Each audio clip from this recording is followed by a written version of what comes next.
ఈరోజు కొంచెం relaxed morning, మరి పొద్దున లేచి పరిగెత్తక్కర్లేదు. ఈరోజు ప్లాన్ కొంచెం కొంచెం స్లోగా స్టార్ట్ చేస్తాను అనమాట. సో కాఫీ పెట్టుకుని కూర్చున్నాము. పిల్లలు ఇద్దరు లేచారు. ఎయిర్బిఎన్బి బాగానే ఉంది కానీ అంత సెటప్ లాగా అనమాట, అంటే షూటింగ్ కోసం పెట్టిన సెటప్ లాగా గట్టి ఒకటి ముట్టుకుంటే ఇంకోటి పడిపోతుంది.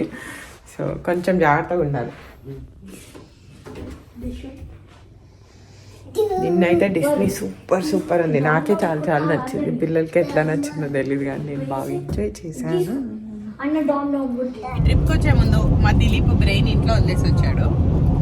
ఇది రెండో disaster. Okay sure wait. So first ఏమో మొన్న ఫ్యూయల్ కార్ ఆన్ చేసి వదిలేశాడు. ఫ్యూయల్ అంతా అయిపోయింది.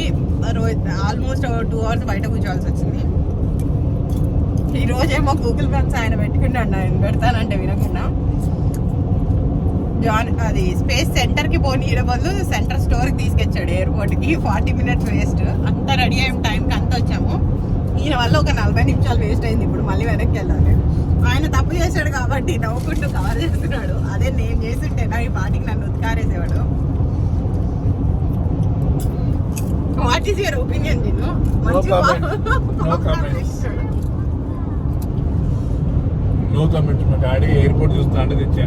కవరింగ్ ఇస్తున్నాడు బాగా ఇప్పుడు.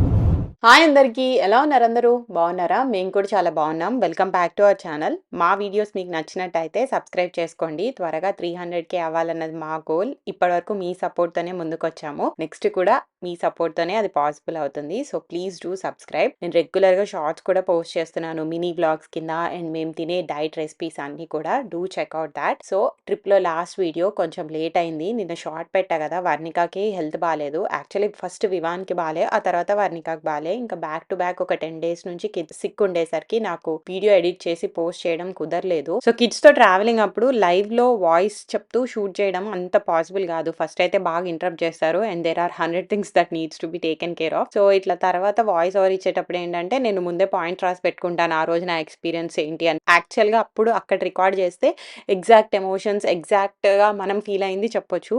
బట్ కొంచెం లేట్ అయింది అనుకోండి, సేమ్ మూడ్ రీటైన్ అవ్వదు కదా. That is one really tricky thing. And voice ఓవర్కి ఏమవుతుందంటే మనం హ్యాపీగా ప్లెజెంట్గా ఉంటేనే వాయిస్ కూడా అలా వస్తుంది. నేను కిడ్స్ గురించి వరీ అవుతూ వాయిస్ ఓవర్ ఇచ్చాను అనుకోండి, అవుట్కమ్ నేను అనుకున్నట్టు రాదు. సో లాస్ట్ డే మేము నాసా కెనడీ స్పేస్ సెంటర్ కి వెళ్ళాము. ఇది మేమున్న ఎయిర్బిఎన్బి నుంచి ఆల్మోస్ట్ 1 hour డ్రైవ్. దీనికి అడ్వాన్స్ బుకింగ్ ఏం అవసరం లేదు. అక్కడికి వెళ్ళాక టికెట్ తీసుకోవచ్చు. 2 options ఏవో ఉన్నాయి. మేమైతే బేసిక్ టికెట్ తీసుకున్నాము. ఇంకెక్కువ ఇట్లా గైడెడ్ టూర్స్ అవి కాకుండా మేము చూసేటట్టే. దిగగానే చాలా విండిగా ఉంది అండ్ సన్నీగా కూడా ఉండే. సో పిల్లలిద్దరికి సన్ స్క్రీన్ రాశాను. టైం ఉంటే యాక్చువల్లీ ఇంట్లో రాస్తేనే బెటర్, నాకు కుదరలేదు. సో ఇంకా లొకేషన్ కి రీచ్ అయ్యాక అప్లై చేశాను. బేసిక్ గా ఇది డిస్నీ థీమ్ పార్క్స్ అంత పెద్దది కాదు అండ్ ఎక్కువ టైం ఏం పట్టదు అండ్ అంత క్రౌడ్ కూడా లేదు. మేము ఇంకొక థీమ్ పార్క్ కవర్ చేయకుండా నాసా ఎందుకు చూస్ చేసుకున్నామో ఆ డీటెయిల్స్ కూడా నేను మాట్లాడతాను. మా థీమ్ పార్క్స్ ఎక్స్పీరియన్స్ వీడియోస్ నేను ఆల్రెడీ షేర్ చేశాను. మీరు మిస్ అయితే కింద డిస్క్రిప్షన్ లో యాడ్ చేస్తా, వెళ్ళి చెక్ చేయండి. అండ్ ఏవైనా రైడ్స్ కవర్ చేయాలి, ఇంకా మోర్ డీటెయిల్స్ కావాలి అంటే కింద కామెంట్స్ లో కానీ ఇన్స్టాగ్రామ్ లో నాకు డిఎం కానీ చేయండి. సో ఎంటర్ అవ్వగానే ఇలా రాకెట్స్ అలాంటివన్నీ పెట్టారనమాట. ఈ పార్క్ మొత్తం అంతా మార్స్ కి వెళ్ళడం, మూన్ కి వెళ్ళడం, ఆస్ట్రోనాట్స్, శాటిలైట్స్ అండ్ స్పేస్ గురించి ఎక్కువ ఉంటుంది. బట్ అందరికీ అర్థమయ్యేటట్టు ఇన్ఫర్మేషన్ ప్రొవైడ్ చేస్తున్నారు. ఫస్ట్ అయితే మేము మూన్ మిషన్ గురించి వెళ్ళాము. అది ఈ స్పేస్ సెంటర్ లో లేదు, ఒక 3 miles దూరంలో ఉంది. సో షటిల్ బస్ వాళ్ళే ప్రొవైడ్ చేస్తున్నారు టు అండ్ ఫ్రో. మనం ఈ బస్ వెళ్తే ఆ లొకేషన్ కి తీసుకెళ్లి మూన్ కి ఎన్ని అటెంప్ట్స్ తర్వాత రీచ్ అయ్యారు, దానికి ప్రాసెస్ ఏం పట్టింది, ఫస్ట్ టైం ఉత్తి రాకెట్ ఎలా వెళ్ళింది, దెన్ తర్వాత హ్యూమన్ ని తీసుకెళ్లి నీల్ ఆర్మ్స్ట్రాంగ్ గారు ఫస్ట్ లెగ్ మూన్ మీద ఆయనే కదా పెట్టింది, దాని గురించి అంతా కొంచెం ఎక్స్ప్లెయిన్ చేసి దాని స్మాల్ మ్యూజియం లాగా కూడా ఉంది అక్కడ. అవన్నీ చూసుకుని రిటర్న్ రావాలి. గుడ్ థింగ్ ఏంటంటే మన స్ట్రాలర్స్ ఇక్కడే పెట్టేసేయచ్చు అండ్ అక్కడ వాళ్ళు టెంపరరీ స్ట్రాలర్ అలాంటివి ఇచ్చారు. సో అదంతా తిరగడానికి వాళ్ళ స్ట్రాలర్ అక్కడిది యూజ్ చేసుకోవచ్చు. In October of 1958, NASA formally organized Project Mercury with a mission to investigate man's reaction to this new environment and safely recover the capsule and its pilot. Man rating for human spaceflight on what was previously a ballistic missile was no easy task. After several modifications and test flights, a బేసిక్‌గా ఈ రోజు theme park కాకుండా NASA choose చేసుకోవడానికి 2 reasons. First and foremost Vivaan. వివాన్‌కి ఇదొక educational experience and different professions ఉంటాయి. Astronaut అంటే ఏంటి, స్పేస్, శాటిలైట్స్ వీటన్నిటి గురించి ఒక ఐడియా వస్తుంది. ఏమన్నా ఎంతూసియాజం చూపిస్తాడా, నచ్చుతాయా అన్న థాట్ ప్రాసెస్‌తో వాడికి చూపిచ్చాలి అని చెప్పి మేము నాసా సెలెక్ట్ చేసుకున్నాం. సెకండ్ వచ్చి 2 డేస్ బాగా తిరిగాం కదా, బాగా అలసిపోతామేమో. థర్డ్ డే కొంచెం లైట్‌గా పెట్టుకుంటే జర్నీ చేసి ఇంటికొచ్చాక వెకేషన్ నుంచి వచ్చాక మళ్ళీ ఇంకో బ్రేక్ కావాలి అనిపించదు. కొంచెం రిలాక్స్‌గా గడుపుదాము అన్నది. బట్ వివాన్ ఏమి నేను అనుకున్నంత ఎక్సైట్ అవ్వలేదు. ఓకే, చూసాడంటే చూసాడు గానీ వాడికి థీమ్ పార్క్స్ నచ్చినంతగా ఇదైతే అర్థం కాలేదు అండ్ నచ్చలేదు. So given a chance I would take him to another day of theme park. ఇది టూ ఎర్లీ అనిపించింది నాకు వివాన్‌కి. మేబీ కొంచెం 10 ఆర్ 13+ ఇయర్స్ ఉంటే వాడికి ఇంకా అర్థమయ్యేది అండ్ ఇంట్రెస్టింగ్ ఉండేది అనిపించింది.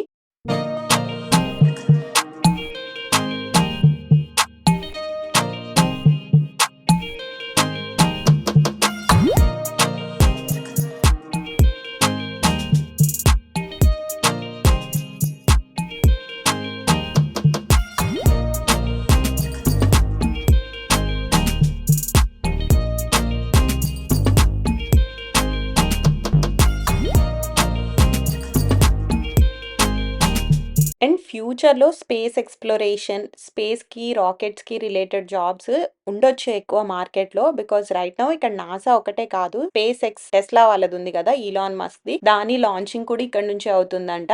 ఇన్‌ఫాక్ట్ మేమెళ్ళిన రోజే స్పేస్ ఎక్స్‌దేదో లాంచ్ ఉంది అని చెప్పారు. ఈవినింగ్ చూడాలనుకుంటే ఒక లొకేషన్ కూడా అక్కడికెళ్ళి మనం కూర్చొని చూడొచ్చు ఫ్రీ, అది కూడా చెప్పారనమాట. Not only space X but Amazon వాళ్ళు బ్లూ ఆరిజిన్ అని వాళ్ళ స్పేస్ ఎక్స్‌ప్లోరేషన్ రీసెర్చ్ చేస్తున్నారు కదా, అది కూడా ఇక్కడ నుంచి ఒక 5-6 కిలోమీటర్స్. మేము వచ్చేటప్పుడు దాని కంపెనీ కూడా చూసాము. సో ఈ స్పేస్ రిలేటెడ్ జాబ్స్ కానీ రీసెర్చ్ కానీ ఇంకా ఎక్కువ అవుతుంది ఫ్యూచర్ లో అనిపించింది నాకు. అండ్ ఇంకొక లేటెస్ట్ న్యూస్ కూడా చూసా. ఇస్రో అండ్ స్పేస్ ఎక్స్ కలిసి శాటిలైట్ రిలేటెడ్ ఏదో టెక్నాలజీ కొత్తది లాంచ్ చేస్తున్నారు. అండ్ దాని వల్ల ఇండియాలో 4G ఉంది కదా, అది ఇంకా రిమోట్ ప్లేసెస్ కి అండ్ మోర్ సీమ్లెస్ గా నెట్వర్క్ ఇష్యూస్ లేకుండా ఇంకా అఫోర్డబుల్ ప్రైస్ కి వస్తుందని విన్నాను. నాకు పర్సనల్ గా ఈ టాపిక్స్ అన్ని ఇంట్రెస్ట్. సో న్యూస్ లో కవర్ చేస్తా. మీలో ఎంతమంది ఇలాంటి లేటెస్ట్ టెక్నాలజీ న్యూస్ అవి వింటారు, ఎక్సైట్ అవుతారు వీటి గురించో కింద కామెంట్స్ లో చెప్పండి. నాకు వీటి మీద ఇంట్రెస్ట్ ఎలా వచ్చింది అన్నది నా పర్సనల్ స్టోరీ ఒకటి మీతో షేర్ చేసుకుంటా ఇక్కడ. నాకు ఎంసెట్ లో ర్యాంక్ వచ్చాక కౌన్సిలింగ్ వెళ్ళినప్పుడు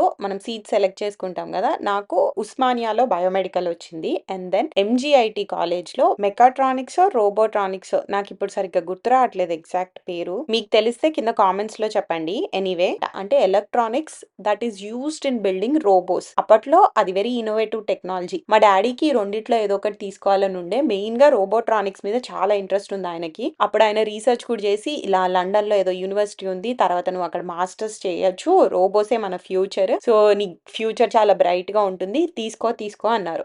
నాకు కూడా చాలా ఇంట్రెస్ట్ ఉండేది అప్పుడు ఫిజిక్స్, ఈ టాపిక్స్ అంటే. సరే అని చెప్పి తీసేసుకున్నాను. తీసుకుని ఇంటికి వచ్చా కౌన్సిలింగ్ అయ్యాక. మమ్మీ వాళ్ళంతా షాక్ అయ్యారు, ఏంటి ఇది ఇలా తీసుకుంది అని. తర్వాత ఇలా ఫ్రెండ్స్ తో మాట్లాడినప్పుడు లేదా సీనియర్స్ ని కనుక్కున్నప్పుడు అంతా బాగుందని డాడీ అనుకున్నారు. బట్ నాకు భయం స్టార్ట్ అయింది. నేను విన్నది ఏంటంటే అందరూ అన్ని సబ్జెక్ట్స్ పాస్ అవ్వరు, ఇది చాలా కష్టమైన కోర్సు. అండ్ ఇన్ఫాక్ట్ క్లాస్ లో 3-4 కంటే గర్ల్స్ కూడా ఉండరు, మొత్తం అందరు బాయ్స్ ఉంటారు. అండ్ అన్ని సీట్స్ కూడా ఫిల్ అవ్వవు ఆ బ్రాంచ్ లో, సగం సగమే అవుతాయి అని చెప్పారు. ఇది 2007 అప్పుడు మాట. లోపల నాకు చాలా భయం స్టార్ట్ అయింది. బట్ కామ్గా ఉన్నా, ఏం మాట్లాడలే. సెకండ్ కౌన్సిలింగ్ కి డాడీకి రావడం కుదరలేదు, నేను తాతయ్యతో వెళ్ళాను. అప్పుడు నేను బ్రాంచ్ మార్చేసుకున్నా, విఎన్ఆర్ లో ఐటీ తీసుకున్నాను. ఇంటికి వచ్చి చెప్పాక డాడీ షాక్ అయ్యారు. ఏంటి ఎందుకు మార్చుకున్నావు, అంత బాగుంది నచ్చింది అన్నావు కదా అని అంటే, లేదు అందరు ఇలా చెప్పారు నాకు భయం వేసింది అంటే. వాళ్ళెవరితో విని నువ్వు ఎందుకు భయపడుతున్నావు, నువ్వు చదవగలవు, నాకు నమ్మకం ఉంది, ఎందుకు అనవసరంగా మార్చుకున్నావు. అండ్ డాడీకి ఐటీ మీద అంత మంచి ఇంప్రెషన్ ఉండేది కాదు. డాడీ ఉద్దేశంలో ఏంటంటే అందరూ వేరేవేవి ఎక్స్ప్లోర్ చేయకుండా గొర్రెల మందలాగా బ్లైండ్ గా ఐటీ వెనకాల పడుతున్నారు అన్న థాట్ ప్రాసెస్ ఉండేది ఆయనకు అప్పట్లో. కానీ డాడీ ఏం గొడవ చేయలేదు. ఇప్పుడు మా ఇంట్లో చదువు విషయంలో గానీ పార్ట్నర్ విషయంలో గానీ మోస్ట్లీ మా డెసిషన్సే ఫైనల్. కొంచెము డిస్కషన్ ఉండేది కానీ ఇదే చేయాలి కంపల్సరీ, చేయకపోతే నేను ఫీజు కట్టను, అసలు నీ సొంతంగా ఎలా చేసుకుంటావు నువ్వు, నేను చెప్పినట్టు వినాలి, ఈ థాట్ ప్రాసెస్ అయితే ఎప్పుడు మా పేరెంట్స్ కి కానీ గ్రాండ్ పేరెంట్స్ కి కానీ లేకుండే. I think that is one of the main reason నేను మా తమ్ముడు లైఫ్ లో ఈ స్టేజ్ లో ఉండడానికి. ఐ ఫీల్ కిడ్స్ కి ఫ్రీడమ్ టు చూస్ ఎంత ఇంపార్టెంటో, at the same time responsibility for the choices they make కూడా అంతే ఇంపార్టెంట్. ఈ రెండు టీచ్ చేస్తే వాళ్ళ ఫ్యూచర్ డెఫినెట్ గా ఏ ఫీల్డ్ కి వెళ్ళినా బ్రైట్ గా ఉంటుంది అనుకుంటాను నేను. ఈ విషయం మీద మీ థాట్స్ ఏంటంటే ఏంటంటే కింద కామెంట్స్ లో చెప్పండి. Anyway coming back to the day, ఇక్కడికి వెళ్ళిన ఫుడ్ ప్యాక్ చేసుకెళ్ళాం. ఆ రోజు ఉప్పిడి పిండి ప్యాక్ చేసుకుని వెళ్ళాం అనమాట. అందరం కూర్చొని చిన్న పిక్నిక్ ఏరియా లాగా తినేసాము. దిలీప్ కి ఇలాంటివి పెద్దగా నచ్చవు, అంటే అందరి ముందు తినడం కొంచెం ఆక్వర్డ్ అనుకుంటాడు. నేనైతే బాగా ఎంజాయ్ చేస్తాను. సో బేసిక్ గా మేము ఈ నాసా స్పేస్ సెంటర్ లో కవర్ చేసినవి ఏంటంటే, ఫస్ట్ అయితే ఆ moon exploration thing, then Mars గురించి ఒకటి ఉండే షో, అండ్ దెన్ దానికి సంబంధించిన ఎగ్జిబిషన్, దెన్ కిడ్స్ ప్లే ఒకటి ఉంది. వీటన్నిటికంటే లాస్ట్ లో ఒక స్పేస్ షిప్ లాంచ్ అయ్యే ముందు లోపల ఉన్న వాళ్ళ ఆస్ట్రోనాట్స్ ఎక్స్పీరియన్స్ ఎలా ఉంటుందని ఒక స్టిమ్యులేషన్ ఉందన్నమాట. దాంట్లో కూర్చున్నాము. అది బాగుండే. దానికి వర్ణిక నాట్ అలౌడ్ అని చెప్పారు. సో వర్ణికాని తీసుకెళ్లలేదు. నేను, దిలీప్ అండ్ వివాన్ మాత్రమే వెళ్ళాము. అంత ఎక్కువ ఏం స్కేరీగా లేదు, బట్ రాకెట్ ఎన్ని డిగ్రీస్ టిల్ట్ అవుతుంది, లోపల ఎంత సౌండ్ వస్తుంది, ఇలాంటివన్నీ ఎగ్జాక్ట్ గా ఎక్స్పీరియన్స్ చేయొచ్చు. సో ఇక్కడ డే త్వరగానే వ్రాప్ చేసుకుని ఇంకా రూమ్ కి వెళ్ళి రిలాక్స్ అయ్యాము. Would I suggest you to go to NASA అంటే, మీ పిల్లల్ని ఒకసారి అడిగి చూడండి. చాలా వీడియోస్ ఆన్లైన్ లో ఉంటాయి, ఆర్ నాసా వాళ్ళవే వీడియోస్ కూడా అవైలబుల్ ఉండుండొచ్చు యూట్యూబ్ లో ఆర్ వాళ్ళ వెబ్సైట్ లో. అవి చూపించి if they are interested then I would say spend time in NASA.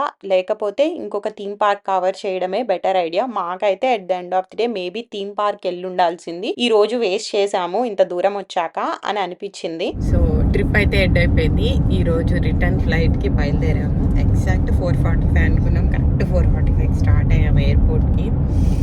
ఈ కారు ట్యూరోలో బుక్ చేసాం కాబట్టి మమ్మల్ని ఒక చోటకి తీసుకెళ్ళి అక్కడ ఆపమన్నారు. సో దట్ వాళ్ళు మమ్మల్ని ఎయిర్పోర్ట్ వరకు డ్రాప్ చేస్తారట. ఒక స్టాప్ ఉంది కాబట్టి కొంచెం 1 అవర్ కంటే ముందే బయలుదేరాము. మేము వెళ్ళేదేమో సౌత్ వెస్ట్.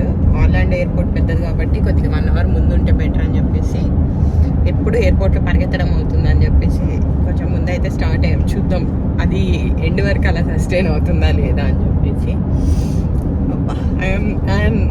ఈ ట్రిప్ చాలా బాగా అయింది. వెళ్ళిపోవడానికి చాలా బాధగా ఉంది. మళ్ళీ బ్యాక్ టు రెగ్యులర్ రొటీన్. పిల్లలిద్దరు కూడా పాపం పొద్దున్నే లేచి రెడీ అయ్యారు.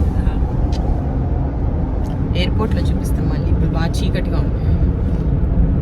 అనుకున్న టైంకే మా గేట్కి వచ్చేసాం. బ్యాగ్స్ చెక్ ఇన్ లో కానీ దేంట్లో ఏ ప్రాబ్లం లేకుండే. ఇది రీసెంట్ టైమ్స్ లో మేము ట్రావెల్ చేస్తూ ఇద్దరు కిడ్స్ లో ఫస్ట్ టైం కొంచెం గేట్కి వచ్చి ఒక 15-20 మినిట్స్ కూర్చోడానికి టైం ఉంది. యూజువల్లీ అయితే రీసెంట్ గా అన్ని కరెక్ట్ టైంకి వెళ్ళడం, ఫ్లైట్ టేక్ ఆఫ్ అవుతుంది అన్నప్పుడు ఫ్లైట్ ఎక్కడం, అదే సిచ్యువేషన్ లో ఉన్నాం. ఇన్ఫాక్ట్ ప్రీ బోర్డింగ్ ఇస్తారనమాట పిల్లలు ఉన్నప్పుడు. మేము ఒక్కసారి కూడా అది అవైల్ చేసుకునే ఛాన్సే లేకుండే, లేటే వచ్చేవాళ్ళం అనమాట గేట్ కి. ఎనీవే ఫ్లైట్ ఫుల్ ఖాళీగా ఉంది. రేర్ గా ఇంత ఖాళీ ఫ్లైట్లు చూస్తున్నాను నేను ఈ మధ్య. ఇండియా వెళ్ళాలన్నా ఇన్ఫాక్ట్ లోకల్ ట్రావెల్ లో కూడా ఫ్లైట్స్ ఎప్పుడు ఫుల్ ఉంటున్నాయి. సో అందరం హ్యాపీగా ఒక నాప్ తీసి లేచాము. That's all for this video. ఈ వీడియో మీకు నచ్చినట్టయితే లైక్, షేర్ అండ్ సబ్స్క్రైబ్ చేసుకోండి. బెల్ ఐకాన్ క్లిక్ చేసి ఆల్ అని సెలెక్ట్ చేయండి. Thank you for watching. See you in the next video. Bye bye, take care.